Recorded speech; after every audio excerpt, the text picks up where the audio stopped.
मध्य प्रदेश में बसों का संचालन अब मानो टेढ़ी खीर हो गया है। पहले से ही जहां टैक्स की मार से बस व्यवसायी उभर नहीं पाए और अब कोरोना काल में थमे बस के पहियों पर भी बेजा टैक्स देना पड़ रहा है। ऊपर से महंगा हुआ डीजल बस व्यवसाय की कमर तोड़ रहा है।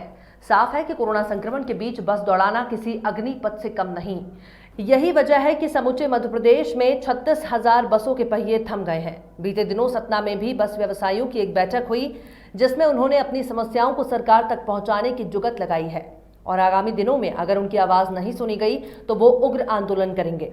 बस व्यवसायियों ने आगामी दिनों में सरकार से दो चार होने के लिए अब अपनी कमर कस ली है, जिसमें बैठक कर अपनी मांग को प्रमुखता से उठाया है। जिसमें अहम मुद्दा है कि लॉकडाउन के दौरान शासन के आदेश में ही बसों के थमे पहियों पर लगने वाले टैक्स पर छूट दी जाए।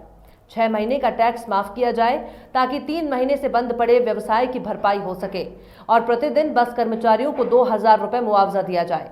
बस व्यवसायियों की इन मांगों के बीच ही बसों का संचालन टैक्स माफ होने पर 4 चरणों में संभव हो सकेगा, वरना समूचे मध्य प्रदेश में आबकारी की तरह सरकार और प्रशासन को बस की स्टीयरिंग थामनी पड़ेगी। 3 माह से बंद पड़े बस व्यवसाय को दोबारा चालू करने के लिए बस ऑपरेटरों द्वारा निम्नलिखित मांगे शासन से की गई हैं। सर्वप्रथम लॉकडाउन के पीरियड का माह जून तक टैक्स माफ किया जाए।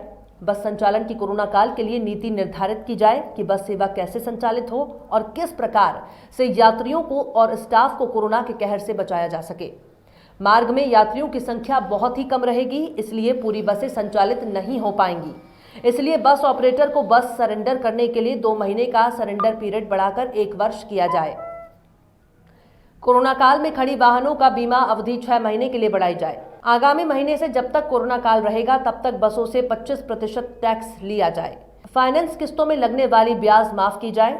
हमारे ड्राइवर, कंडक्टर, क्लीनर को सरकारी मदद दी जाए, जैसे राशन भत्ता और पीपीई किट आदि। ये कलेक्टर साहब के द्वारा जो आदेश जारी किया गया अधिग्रहण का, वो भी पूरी तरह से अवैध है। जो कि समस्त जो बस ऑपरेटर हैं दूसरे जो इस माने संचालन नहीं कर पा रहे हैं, उनके लिए भी माने उनके साथ एक तरीके से विश्वासघात किया है कलेक्टर साहब ने। एक पक्षी कार्रवाई करी है क्योंकि केवल एक रूट के लिए, मात्र सतना रीवा के लिए सिटी बस के संचालक को वहाँ चलाने के लिए अधिकृत किया गया है। जबकि अगर संचालन करना था तो मैहर, चित्रकूट, अमरपाटन जो सतना जिले के अंतर्गत आते थे, उनमें भी उनको संचालन की किसी को अनुमति देनी चाहिए थी या व्यवस्था बनानी चाहिए थी। लेकिन उनकी मंशा केवल सिटी बस संचालक को आर्थिक रूप से फ़ायदा पहुंचाने की थी, इसलिए उन्होंने उसको संचालन करने की अनुमति दी। और शहर के अंदर जो सिटी बस संचालित हो रही है वो बिल्कुल भी नहीं हो रही है। उसमें भी 4 बसों का परमिट है, उनमें से 1 बस दिन भर में शायद ही चल पाती है और बाकी 3 बसें खड़ी हैं, उसका कोई परमिट नहीं है। वो अधिग्रहण करके चलाई जा रही है, वो भी अवैध है क्योंकि आरटीओ ऑफिस खुला हुआ है। अगर किसी को वाहन संचालित करना है तो टैक्स जमा करके परमिट उठा के वाहन संचालित करेगा, ना कि अधिग्रहण के रूप में करेगा। वो तो प्लान 25% कर चुके हैं बेचारे। कोई मजदूरी करने लगा, कोई कहीं नौकरी कर रहा, भूखों मर रहे हैं। प्लान की स्थिति में तो बहुत प्लान मतलब क्या, वो घर में भूखों मर रहे हैं, उनके लिए तनख्वाह नहीं है, न खाने के लिए है।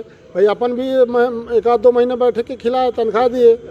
अब अपन के लिए खुद भी कमाई का वो स्रोत नहीं है तो हम उनको कहाँ से खिला पाएंगे। अब पलायन करने के लिए मजबूर सरकार कर रही है। सरकार की दायित्व है, सरकार की जिम्मेदारी है, हमारी भी जिम्मेदारी सरकार की है।